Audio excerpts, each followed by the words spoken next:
Hello, welcome to another video from Avenue X looking at Chinese drama land in the past week.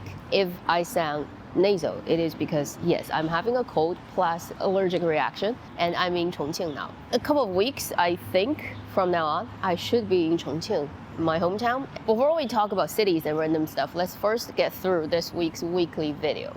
As usual, let's first talk about dramas that have gone live. On the 4th, we've had a contemporary 28 episodes crime police drama going live on the platform Tencent. And the Chinese name is 黑白森林, English title is Black and White Forest. And this drama is led by Ding Yuxi, Ningli, Han Xue. It's just another contemporary police drama. I've checked out the first 2-3 episodes and decided not to continue. It is very poorly made. Its camera work is very amateur, color grading is terrible, and acting, you can't even get to the point talking about acting because it feels like the story is not even there. I feel Tencent throughout this drama so quickly, it's totally because 永夜星河. Let's be honest, it's because of the love game Eastern fantasy drama that got really successful. Ding Yuxi's popularity is again on the rise like he did a couple of years ago after the airing of Tiger and Rose. And Tencent doesn't want to stop milking at this cow, so this is the reason why the drama got thrown out now. But the drama itself is, I do think everybody has better things to do in their life. Then today, a drama should have just gone live on Tencent. This is a period drama, 34 episodes, 九重子. English title is Blossom. We have too many dramas with that word in the title. But I think if you look at the poster, you'll remember. It is the period drama led by Meng Ziyi and Li Yunrui. It's set in Ming Dynasty, and our female lead character, I believe she comes from a family where she does get educated and learn business and how to run things, but then the family still expects her to marry like a normal woman, being basically taken care of by the husband, and she doesn't want to do that. And she will end up with our male lead character, who seems to definitely have something to do with military engagement because he wears armors and he goes to war. I'll try my best to check out that drama as it goes live. And then we have two dramas that are set to air on the 10th coming week. And one of them is a long anticipated drama for Avenue X personally. But first, let's talk about a period drama that's actually been refrigerated for 5 years. It's called Tao Tie, The Legend of Tao Tie. It's a period fantasy drama led by Wang Zitao and An Yuexi. I feel like the girl is almost out of drama land now because she hasn't been in anything for years. But if you remember who she is, she's the little snake in 10 Miles of Peach Blossoms. Anyway, this is a 5 years ago drama that got filmed then but didn't air for whatever reason, and it's coming out. And it's gonna show up on Youku 40 episodes. And the story is pretty simple. Tao Tie is a legendary animal in Chinese mythology. If you watch a lot of fantasy, Chinese idol drama, you kind of come across them here and there. But Tao Tie is a very well-known animal. First is the character is super hard to write. If you are not looking at it, it's hard to write it from your memory because it's so complicated. The other thing is this animal is known to be something that really likes eating. When you have a big feast, a big banquet, Chinese word to describe that would be 饕餮盛宴, which means a huge banquet.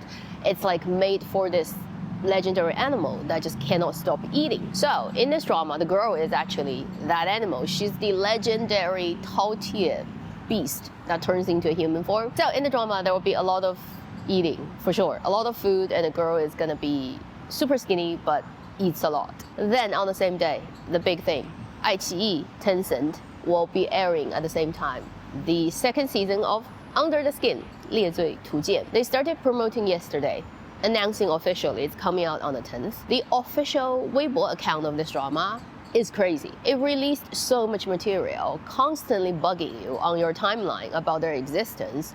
Like they send out 10 posts in 1 second type of situation, which makes me feel a little bit unsettled because if you do too much, it becomes trying too hard. It feels desperate. And because the second season has changed the writers team, they basically kicked out the original writers team and got completely new people on board to write the story. And if you look at what happened with 白夜追凶, Day and Night that has just happened, second season, completely new writers and nobody cares about the drama anymore. Nobody's watching it. I can't find any buzz on the internet. People are completely lukewarm or not caring. I'm just don't want this IP to get destroyed, and I love this CP. It would be terrible if the second season destroys it, and it's only a few days to go. Fingers crossed. I'll be praying in my sleep that the second season is okay. I just need it to be okay. I don't need it to be masterpiece, please. Please be okay. Then we have 2 dramas that have passed censorship. First is the 26 episodes. Initially 36, but somehow it got cut down to 26, so that should make you also worry a little bit. Period drama on Youku, Yin Yang, The Assassin. The Tang Dynasty setting period drama led by Qin Lan and Zheng Yecheng, where Qin Lan is playing the famous assassin's character. Apart from cutting it down from 36 to 26, the other thing that should serve as a warning sign is this drama was actually shot in 2022. It only just passed censorship, which means it probably is not going to come out until either very end of this year or next year. Usually for drama that has this much happening, it means it got cut down a lot, can cause big problem in narrative.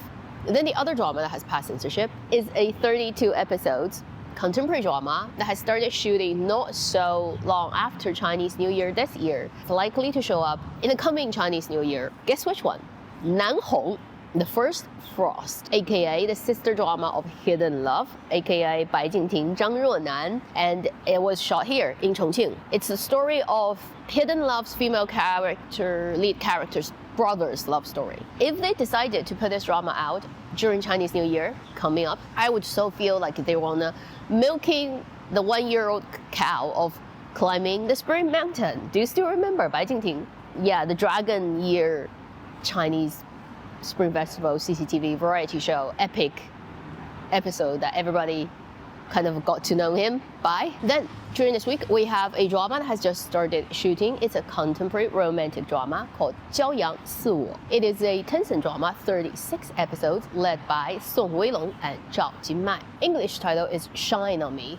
And it's a story about a lady who works at a solar panel company that meets a new coming-in manager. And then this guy actually wants to be a doctor, but for all kinds of reasons, gave up on that and became the manager of this company. And they met, and eventually their meeting is gonna push them to do things they really want, type of contemporary romantic story, projecting later next year the fastest that this drama can come out. So these are the specific drama-related news I've collected this week. To wrap up, we have 2 more things. One is Huang Zitao got married during this week, and he basically showed his marriage photo, and I guess people now know, but they kind of already know, like years ago when he was having this relationship with this girl.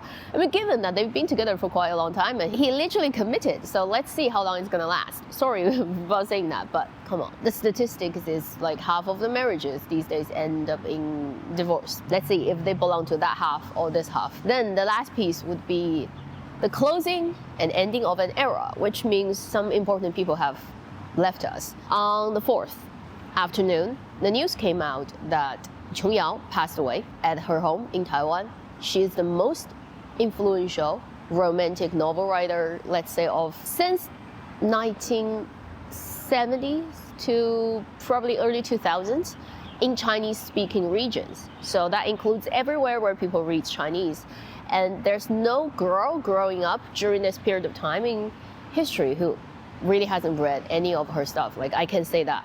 And her books are always the best sellers, always the best rented books at any rental shops. And she's 86, and she left notes, she filmed videos, so it's definitely not an accident. She planned her exit of the world, and I wouldn't call it suicide, because at that age, when you're 86, when you make this kind of very conscious decision, can only coming from basically that you know you've done everything you can for your life, and you've done everything you want to do, and if you prolong your life, it's just going to be more suffering. And if you take that control of the last bit of your life, right? I totally respect. And this lady, whatever people have said about her, the rise and decline of her popularity that she has gone through in her life, it's a legend. She's like one of the most influential writers of our time. Even if she doesn't get Nobel Prize, she's not like in the serious literature world, she's never gonna get that level of recognition. But her words and her words that got made into dramas will be forever influential, and it has left such a big imprint. So the cultural collective consciousness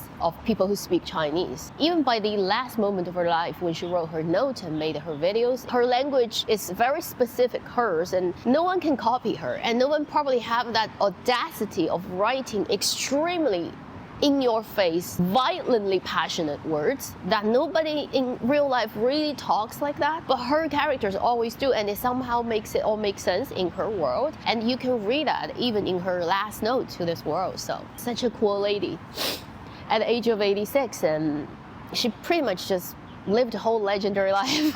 And can't say that for 99.999% of people on this planet. Her exit is basically marking the end of an era, and 2025 is going to be, I think, very different. I know I've been saying that for the last couple of years, but I do feel like there is almost like the world has a milestone that's set at 2024, and once you go into 2025, becomes like chapter 2 of whatever we're going through right now. That's just my feeling. This is Chongqing, very wet weather. Yesterday was so wet to the point I can't play Qing because the humidity would literally stop my fingers from gliding on the faceboard of the Qing. There was so much friction due to my skin being wet, I couldn't play it. And it's like 12 degrees C in your room, so it's not pleasant. You're kind of like wearing like this at home, and it's like 100% humidity. Just imagine that with that temperature and that humidity. Maybe that's why I'm having allergic reaction episode. Although the air quality is actually not bad at all. Yesterday was like 34, which is considered to be good air in China.